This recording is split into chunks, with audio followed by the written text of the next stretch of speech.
Assalamualaikum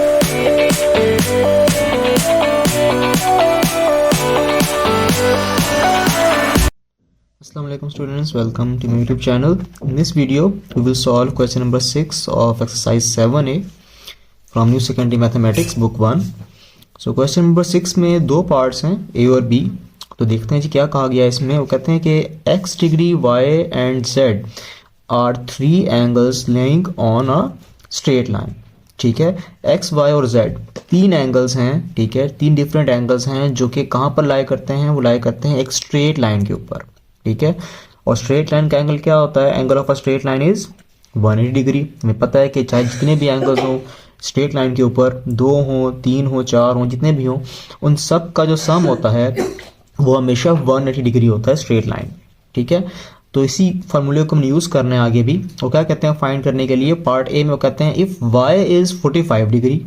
ठीक है, वो कहते हैं अगर y जो है अगर वो 45 डिग्री हो जाए एंड z इज़ 86 डिग्री और z जो है वो 86 डिग्री का हो, then find the value of x. ठीक है, तो आप x की जो वैल्यू है वो आप फाइंड करें. ठीक है, दो एंगल्स उन्होंने हमें दे दिए हैं y और z, हमने x जो है वो फाइंड करना है. और ये तीनों एंगल्स किस पे लाई करते हैं, वो लाई करते हैं एक स्ट्रेट लाइन पे.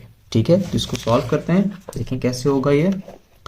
तो सबसे पहले स्ट्रेट लाइन पे लाई करते हैं. इट मीन्स के तीनों एंगल्स का सम जो है वो 180 होगा.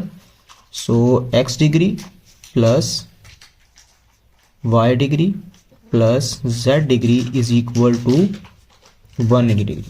ठीक है, कि इन तीनों का सम क्या होगा, 180 होगा. उसकी रीज़न क्या है, रीज़न हमने साथ लिखनी है, because angle on a straight line.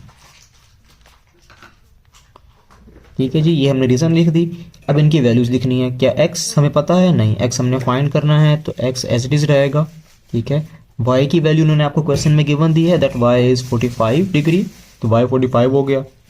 z is 86 degree, तो z की जगह 86 डिग्री आ जाएगा, which is equal to 180 degree.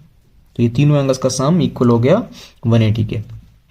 अब राइट साइड पे पहले इन दोनों लाइक टर्म्स को ऐड कर लेते हैं. ठीक है, 45 plus 86, so 45 plus 86 is 131, so 131 degree is equal to 180 degree.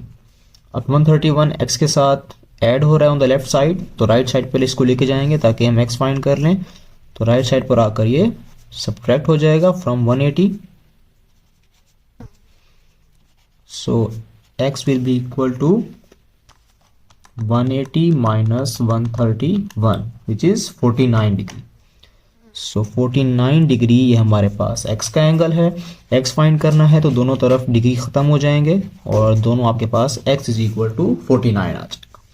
तो ये जी हमारे पास क्वेश्चन नंबर 6 का a पार्ट जो है वो कंप्लीट हो गया है. ठीक है, अब इसका b पार्ट जो है वो देखते हैं क्वेश्चन में क्या क्या वैल्यू गिवन है.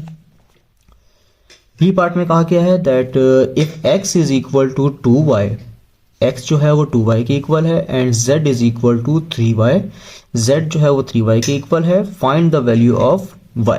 ठीक है, x z हमें गिवन है और y हमने फाइंड करना है.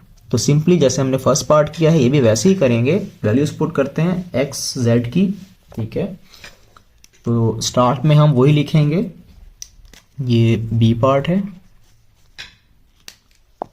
स्टार्ट में हम ये लिखेंगे that x degree plus y degree plus z degree is equal to 180. और इसकी रीज़न क्या है, because angle on a straight line. Reason लिख दी है. अब इनकी वैल्यूज लिखें. x की वैल्यू ने क्या दी है क्वेश्चन में कि x इक्वल है 2y के. ठीक है, y हमने फाइंड करना है, y as it is, plus z given है, z वो कहते हैं इक्वल है 3y डिग्री के. तो वैल्यूज पुट कर दी हैं, इक्वल है 180 के. अब देखिए लेफ्ट साइड पर तीन हमारे पास जो टर्म्स हैं वो तीनों y के अंदर हैं. ठीक है, ये भी 2y है, ये y है और 3y है. तो तीनों ही लाइक टर्म्स है, इट मीन्स कि तीनों को हम ऐड कर सकते हैं. सो 2 plus 1 plus 3, so it is 6y degree. ठीक है, तीनों को हम ऐड करेंगे, 2 प्लस 1 प्लस 3, तो ये 6y हो जाएगा, which is equal to 180 degree. अब 6y के साथ लेफ्ट साइड पर मल्टीप्लाई हो रहा है तो राइट साइड पर 180 से डिवाइड हो जाएगा. So y is equal to 180 degree divided by 6 which is equal to, तो 6 से इसको डिवाइड कर दें, 180 divide by 6 which is 30 degree. 30 degree. Question में हमने y फाइंड करना है, दोनों तरफ डिग्रीज खत्म हो जाएंगे। So y is equal to 30, this is the value of y। तो इस तरह से हमने ए और बी पार्ट कंप्लीट कर लिए हैं क्वेश्चन नंबर 6 के।